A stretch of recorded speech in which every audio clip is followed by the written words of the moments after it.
नमस्कार. तुम्ही पाहत आहात मिस्टर संगम यूट्यूब चॅनल.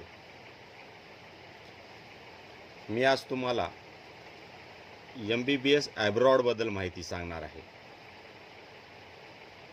तर तुम्हाला ॲब्रॉडला जायचं असेल, रशिया असू द्या, बांगलादेश असू द्या, नेपाळ असू द्या, इतर कोणत्याही देशामध्ये तुम्हाला MBBSला ॲडमिशन घ्यायचं असेल, तर त्यासाठी तुम्हाला NMCचे रूल्स अँड रेग्युलेशन फॉलो करावं लागतात.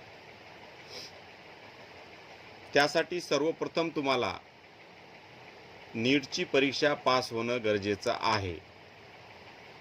बगैर नीटची परीक्षा पास होता तुम्हाला ॲब्रॉडमध्ये ॲडमिशन घेता येणार नाही.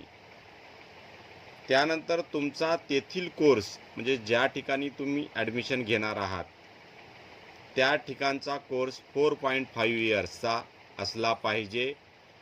54 महिने त्या ठिकाणी झाले पाहिजे. नंतर आहे तुमची इंटर्नशिप ही 1 वर्षाची असली पाहिजे आणि ती इंटर्नशिप एकसारखी असली पाहिजे. काही देशामध्ये इंटर्नशिप ही 6 महिन्यानंतर 2 महिने, 6 महिन्यानंतर 2 महिने अशा प्रकारची असते, तर ती तशी नसावी.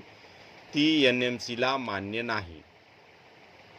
व ज्या देशात तुम्ही जात आहात त्या ठिकाणचं टीचिंग लँग्वेज हे इंग्रजी असलं पाहिजे. आणि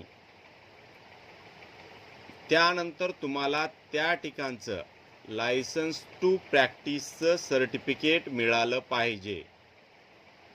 मग त्यानंतर तुम्हाला भारतात आल्यानंतर FMGCची परीक्षा द्यावी लागते.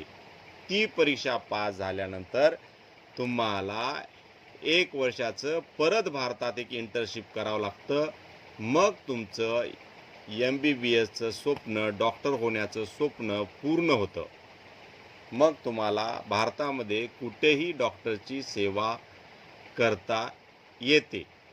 त्यामुळं तुम्ही जेव्हा बी ॲब्रॉडमध्ये ॲडमिशन घ्याल त्यावेळेस तेथील कॉलेज हे NMCचे रूल्स अँड रेग्युलेशन फॉलो करतात का बघा, मगच जा, मगच ॲडमिशन घ्या.